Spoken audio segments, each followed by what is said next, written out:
Hello दोस्तों, तो आज का एपिसोड के शुरुआत में अनुपमा राही और मोटिवा प्रेम को अग्नि के सामने बैठाती है। इस दौरान मोटिवा अनुपमा को पूरी तरह नज़रअंदाज करती है। जी हाँ दोस्तों, अनुपमा को पूरी तरह नज़रअंदाज करती है मोटिवा। अनुपमा अपनी शादी को याद करती है और भावुक हो जाती है और ऐसे में वो बापूजी से कहती है कि जैसा लग रहा है हम और अनु से शादी कर रहे हैं। और देखिए ना बापूजी कि राही इतनी बड़ी हो गई कि आज अनुज और मेरी बेटी राही की शादी हो रही है और प्रेम की दुल्हन बनकर बैठी है। इसी बीच प्रेम और राही भी आ जाती हैं और थोड़ी मजाक मस्ती करने लगते हैं। इसके बाद पंडित जी दूल्हे की बहन को गठबंधन की रस्म के लिए बुलाते हैं। गौतम प्रार्थना से ये रस्म निभाने के लिए कहता है। प्रार्थना रस्म निभाने के लिए जाने लगती है, तभी प्रेम उसे रोक देता है और कहता है कि परी से कहता है कि तुम मेरी गठबंधन करोगी क्योंकि तुम भी मेरी बहन जैसी हो। तभी मोटिवा कहती है ये रस्म दूल्हे की बहन करती है और प्रेम गुस्सा हो जाता है। जब तेरी बहन है तो तुम ये रस्म प्रार्थना को ही करने दो, मोटिवा कहती है। रस्म किसी और से क्या करवाओगे? प्रेम ताना मारते हुए कहता है मेरी बहन भूल गई है कि मैं उसका भाई हूँ। वो सिर्फ अपना रिश्ता ही निभाना चाहती है, अपना शादी निभाना चाहती है, तो वही रिश्ता निभाने दीजिए मोटिवा। तभी अनुपमा कहती है जिसका रिश्ता है तो वही अधिकार भी उसी का होगा। गठबंधन का अधिकार प्रार्थना का है और प्रार्थना ही करेगी। प्रार्थना अनुपमा के कहने पर रस्म निभाने के लिए जाती है।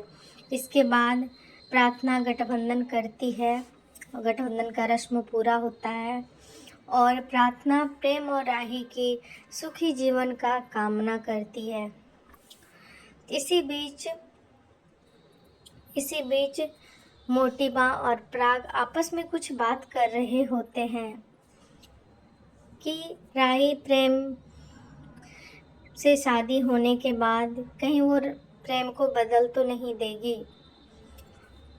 तभी अनुपमा और प्रेम के बाद प्रार्थना को भी अपनी ओर खींच तो नहीं लेगी, क्योंकि प्रेम को जैसे अनुपमा ने खींच ली है अपनी तरफ, वैसे प्रार्थना को भी खींचने की कोशिश करेगी। तभी मोटिवा प्रेम के पापा प्राग से कहती है कि ऐसा कुछ नहीं होगा। राही प्रेम को नहीं खींचेगी अपनी ओर, ना ही प्रार्थना को अपनी ओर खींचेगी। राही बहुत अच्छी लड़की है, ऐसा मोटिवा कहती है। पराग को विश्वास दिलाती है।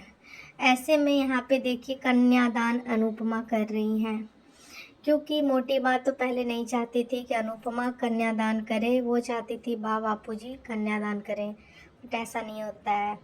यहाँ पे अनुपमा को सॉरी बोलना पड़ता है गौतम से, क्योंकि पराग कोठारी कहते हैं कि अगर अनुपमा सॉरी नहीं बोलेगी तो ये शादी नहीं होगा। जैसे कि आप लोग पता है, ये प्रार्थना पीछे हट जाती है, वो सच नहीं बोलती है।